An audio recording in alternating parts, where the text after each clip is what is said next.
corresponde la respuesta al señor secretario a cada uno de los diputados que formulaban preguntas hasta por 10 minutos en este bloque. Si gusta hacerlo desde su lugar, secretario. Muchas gracias, presidenta. Con su permiso. Contestando los planteamientos de la diputada Roxana Muñoz, que agradezco también sus palabras, sus comentarios. Estamos para trabajar por el Estado y en beneficio también del plan que tiene el señor gobernador.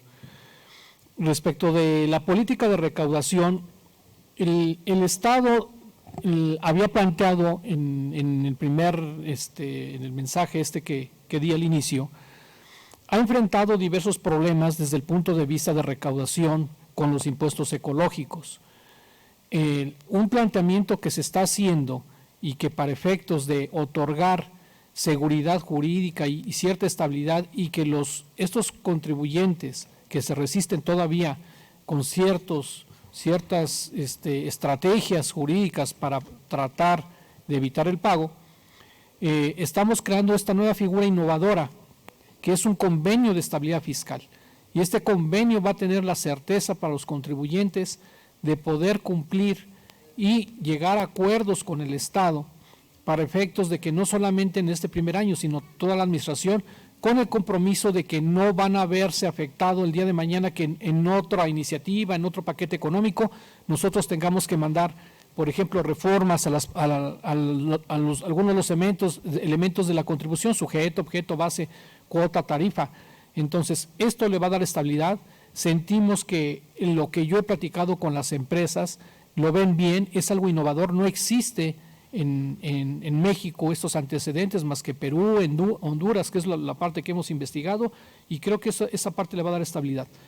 Nosotros con esta política de recaudación y de modernización que hemos implementado, seguiremos con la misma filosofía del SAT, facilitarles a los contribuyentes toda la parte de mecanismos electrónicos, ir avanzando en toda esta parte para efecto de mejorar las condiciones de servicios para los contribuyentes y facilitarles el aspecto de pago y en este caso poder mejorar o optimizar la recaudación e incluso de manera transparente y clara.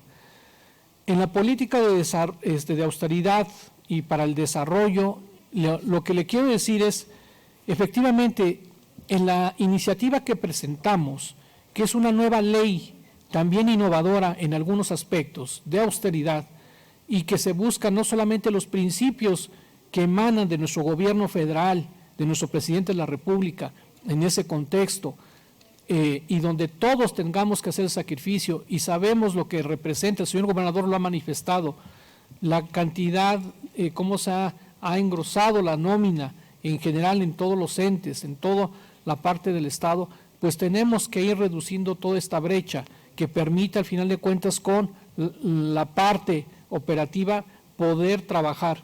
Y en ese sentido se propone en esta nueva ley retomar estos principios de austeridad republicana, lo de que establece la ley de disciplina federal, por supuesto, pero algo sustantivo, que eso es lo que nos va a dar. Y ese es que yo creo que ese es un tema innovador y que no existe en ninguna otra ley.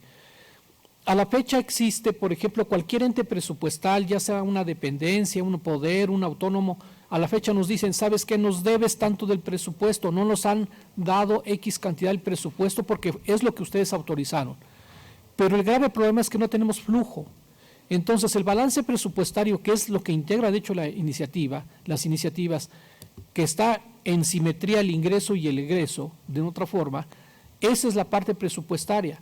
Pero la parte de flujo, la parte que al final de cuentas el gobierno federal maneja como una autorización incluso a veces de déficit fiscal, es donde se tiene acceso a la parte de deuda para efectos de cumplir con flujos de efectivo que permita cumplir con esas obligaciones. ¿Esto qué tiempo nos puede llevar?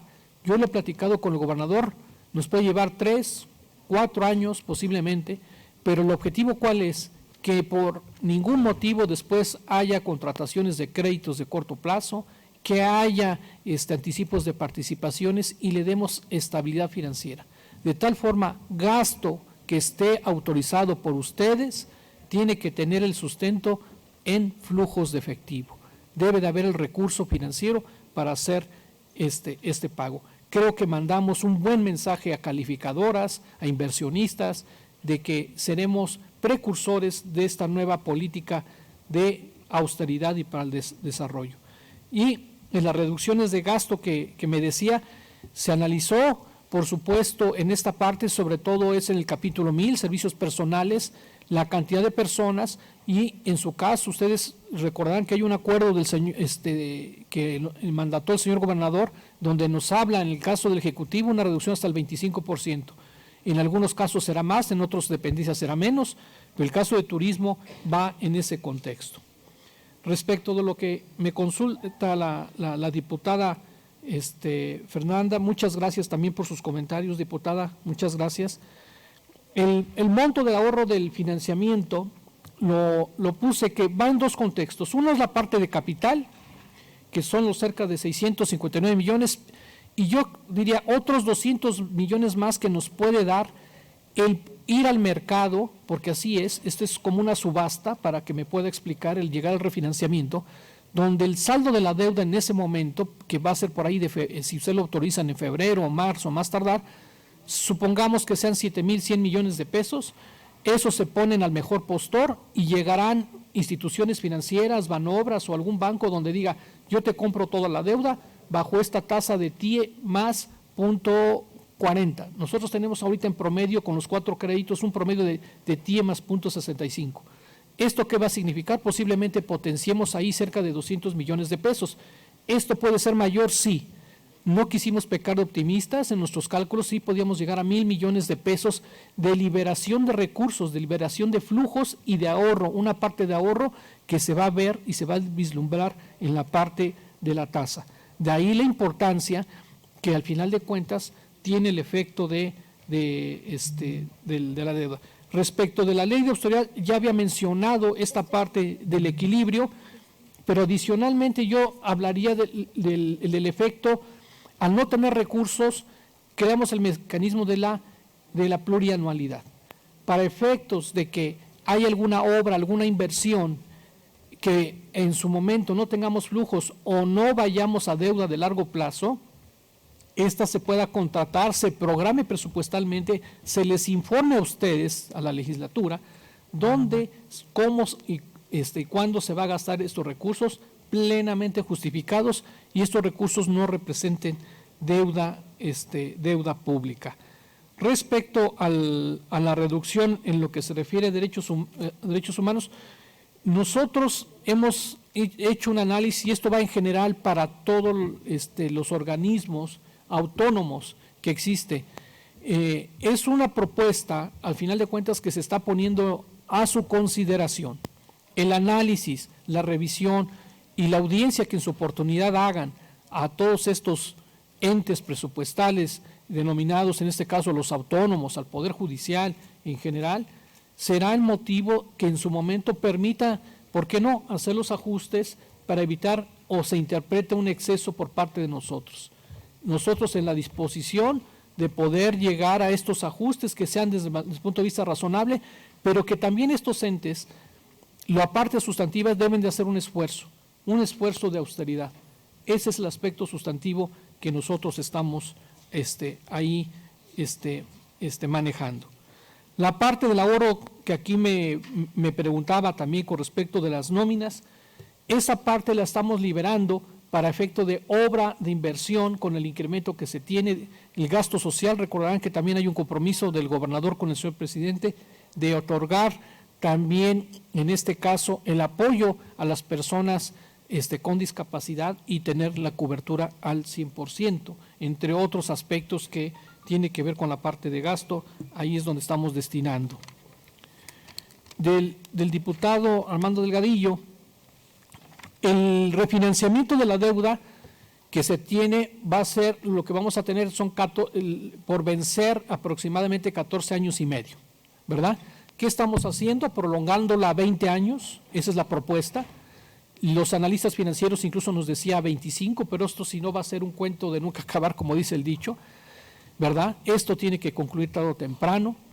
no se trata de endeudar más al Estado, estamos institucionalmente, ¿verdad?, de una otra forma y de manera responsable, pagando la deuda que data de otras administraciones. Y al final de cuentas, bajo las condiciones incluso cuestionables de cómo fue obtenido esa parte de ese financiamiento. Ese es otro aspecto desde el punto de vista incluso técnico que yo he debatido, que es cerca de 3.200 millones se fueron a gasto corriente, que fue nómina educativa, cuando la Constitución establecía la parte que debe ser obra, inversión productiva. Pero es lo que estamos pagando y es lo que nos toca institucionalmente cubrir. Y tenemos que mandar este mensaje de responsabilidad a inversionistas, instituciones financieras y al propio gobierno federal en general, y de que vamos a actuar con esta parte de responsabilidad. El ahorro, las ventajas, por supuesto, va a ser variantes. Para esta administración es la cifra que anteriormente di, de aproximadamente los 850, 860 millones. ¿Pueden ser más? Sí. Podemos llegar incluso hasta 1,000 millones de pesos, dependiendo de en esta subasta o esta licitación que se va a hacer del refinanciamiento, que si ustedes tienen a bien aprobar, de una u otra forma podamos conseguir incluso todavía tasas más atractivas. Y ahí cabe hacer mención, lo que dije también, lo del Profice, hay un crédito que pudiésemos también, será un rompimiento, el gobierno federal pagaba el capital, nosotros los intereses, eso data de hace 2 administraciones federales y que nos puede otorgar bajar recursos con 50 millones de pesos también. Eso también sería muy benéfico. A la diputada Ana Luisa, la perspectiva económica. Creo que este tipo de paquete económico de manera responsable, y es un año de esfuerzo, yo quiero decirlo, yo lo he platicado con el señor gobernador, es un año de sacrificio, es un año de esfuerzo, de consolidar de una u otra forma las políticas públicas que nos permitan en los 5 años restantes, bajo las condiciones, con el apoyo del gobierno federal, con lo que se está vislumbrando, por supuesto, empezar el crecimiento y el desarrollo. Es a lo que nosotros le estamos apostando y es lo que pensamos hacer, destinando recursos mayor a obra pública. Estamos necesitando más de 600 millones a obra pública, son 700 millones. Al campo también hay un crecimiento importante en materia de campo. Y también con respecto a la otra pregunta que tiene que ver con el fondo, quiero entender el fondo minero, ¿verdad? El derecho adicional, no tanto los impuestos ecológicos, ¿verdad?